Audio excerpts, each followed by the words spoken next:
Hello दोस्तों, आज हम द्विघात समीकरण का फॉर्मूला लाए हैं। तो चलिए हम देखते हैं। पहला देखिए, कहता है द्विघात समीकरण का व्यापक रूप। तो आप जानिए पहले द्विघात समीकरण का व्यापक रूप क्या है। तो ये हो गया कि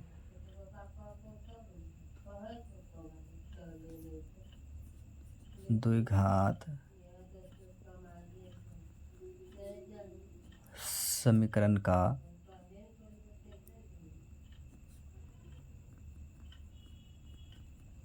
व्यापक रूप, इसको हम लिख सकते हैं कि ax²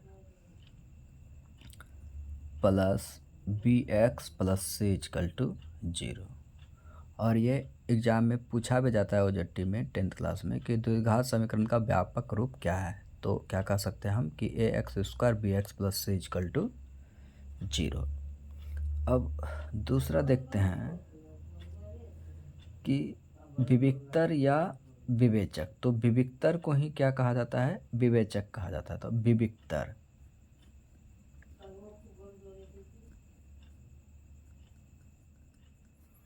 विविक्तर विविक्तर को ही हम क्या कहते हैं, विवेचक कहते हैं। और विवेचक को इंडिकेट किया जाता है किस चीज़ से, डी से। और डी बराबर फार्मूला क्या बनता है तब मेरा, कि b² माइनस 4ac। अब देखते हैं तीसरा पॉइंट। तीसरा पॉइंट हो गया द्विघात समीकरण का सूत्र।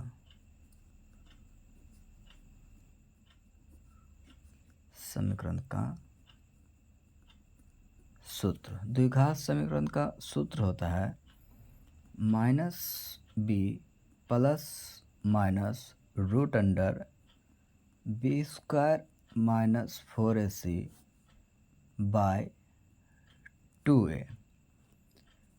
जहाँ हम इसको लिख सकते हैं कि b²,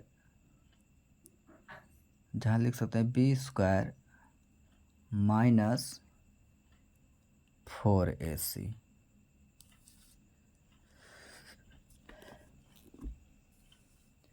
अब देखिए चौथा पॉइंट।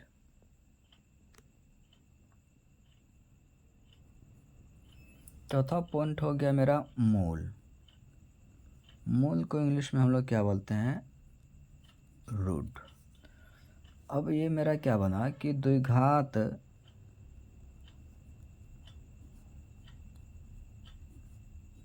समीकरण ax² bx प्लस c बराबर 0 के दो मूल होते हैं, के दो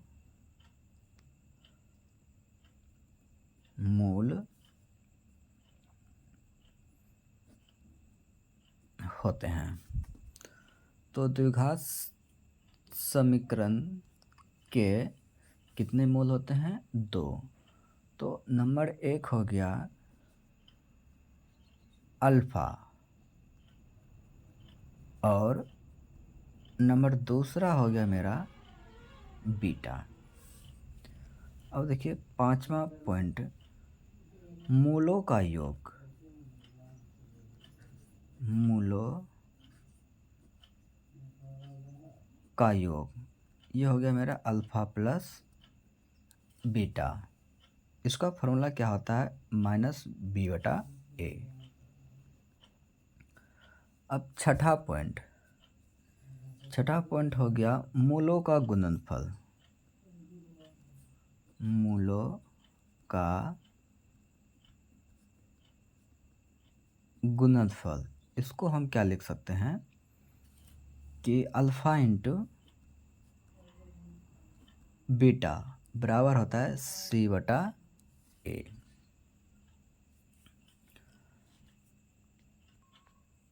सातवां पॉइंट कि यदि द्विघात समीकरण के दो मूल, यदि द्विघात समीकरण के दो मूल अल्फा और बीटा दिया हो तो द्विघात समीकरण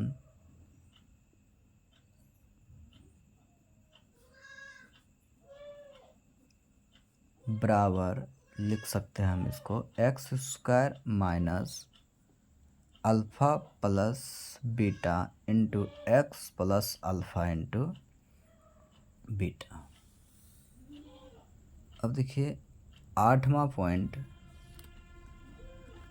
सबसे इम्पोर्टेंट पॉइंट जिसको हम लोग क्या कर रहे हैं, वीवीआई कर दे रहे हैं कि द्विघात समीकरण की प्रकृति। द्विघात समीकरण की प्रकृति।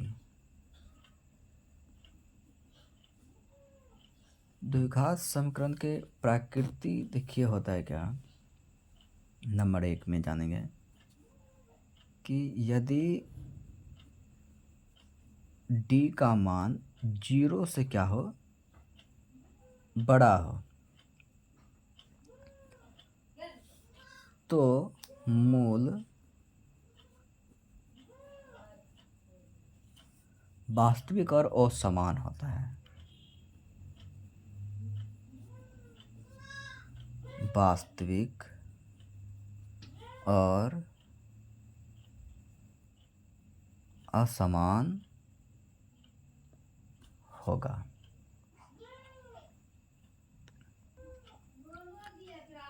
जहां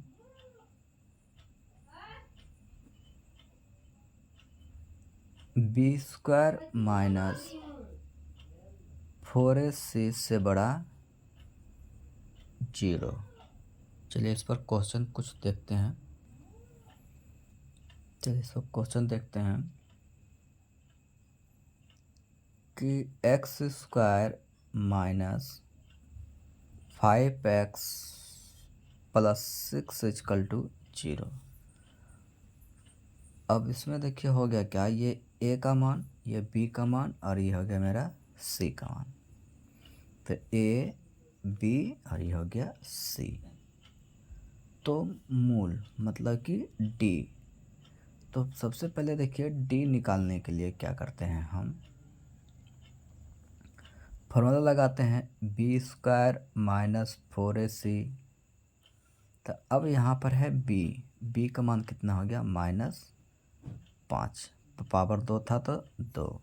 अब ये हो गया 4। a का मान कितना हो गया, न कुछ तो 1, और c का मान कितना हो गया मेरा 6। अब 5 का स्क्वायर करते हैं तो हो गया मेरा 25, और 1 से 4 में तो 4 से 6 में तो 6 चौके 24, मतलब ये प्लस में माइनस में, तो 25 में से 24 गया तो मेरा वैल्यू कितना आ गया मेरा 1। इसका मतलब हो गया मेरा कि ये जो मूल जो है ये क्या हो रहा है, 0 से, मतलब d से ये 0 से बड़ा है। तो इसको हम क्या लिख सकते हैं कि मूल वास्तविक और असमान होगा।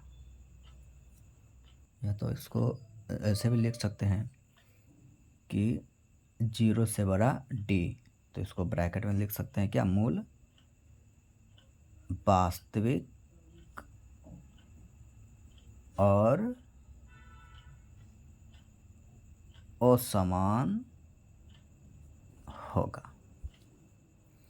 अब देखिए इसी का देखिए दूसरा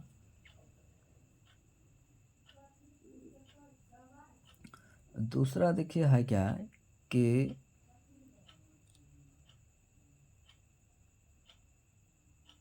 three x square plus 3x plus 1 equal to 0। अब इसको देखिए हल करते हैं तो ये हो गया मेरा a का मान, ये b का मान, और ये हो गया मेरा c का मान। तो ये हो गया मेरा d, तो d बराबर बी स्क्वायर माइनस 4ac हो गया। अब पी का मान कितना हो गया मेरा 3, पावर 2 था तो 2, अब 4, ए का मान हो गया मेरा 3, अब सी का मान न कुछ तो यहाँ पर दिया हुआ है 1, तो ये हो गया 1, 3 का स्क्वायर हो गया 9, चरतिया ये हो गया मेरा 12, मतलब 12 में से 9 गया तो यहाँ पर कितना बच गया -3। तो ये देखिए डी का मान क्या निकल गया है, ऋणात्मक में। तो जब भी डी का मान ऋणात्मक में निकलता है तो मूल जो है वो वास्तविक नहीं होता है। तो इसको हम क्या लिख सकते हैं, डी से जो बड़ा है क्या हो गया वो 0। तो मूल जो होगा मेरा, तो मूल वास्तविक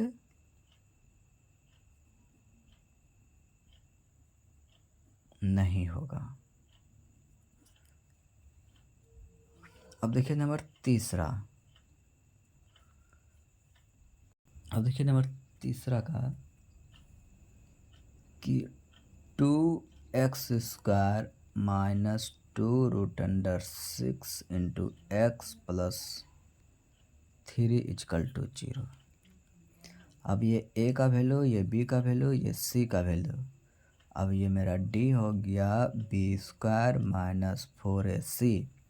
अब b का मान देखिए कितना हो गया -2√6 पर पावर कितना हो गया मेरा 2, तो ये हो गया 2, ये 4, a का मान हो गया 2, अब b का मान कितना हो गया मेरा 3। अब देखिए कि -2√6 पर पावर 2, तो 2 का स्क्वायर कितना हो गया मेरा 4, स्क्वायर रूट मेरा कट गया तो कितना हो गया मेरा 6, 4 दूनी 8, 8 दिया ये कितना हो गया 24, यहाँ पे 6 चौके 24 और माइनस ये हो गया मेरा 24, तो घट के कितना हो जाएगा मेरा 0। मतलब कहने का मतलब है कि ये जो d का मान जो निकला वो क्या निकल गया 0, मतलब d बराबर क्या हो गया ये 0। तो मूल क्या हो जाएगा मेरा वास्तविक।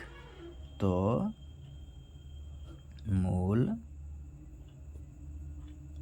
वास्तविक और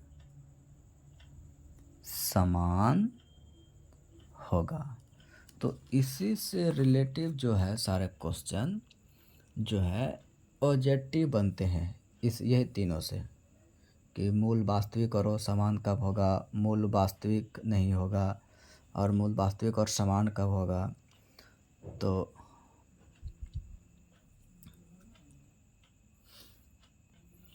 चलिए ठीक है, आशा करते हैं आप लोग को समझ में आया होगा। तो मेरे चैनल को सब्सक्राइब और लाइक कमेंट शेयर करिए, ताकि हम आपको लिए और भी बहुत सारे वीडियो लाते रहें।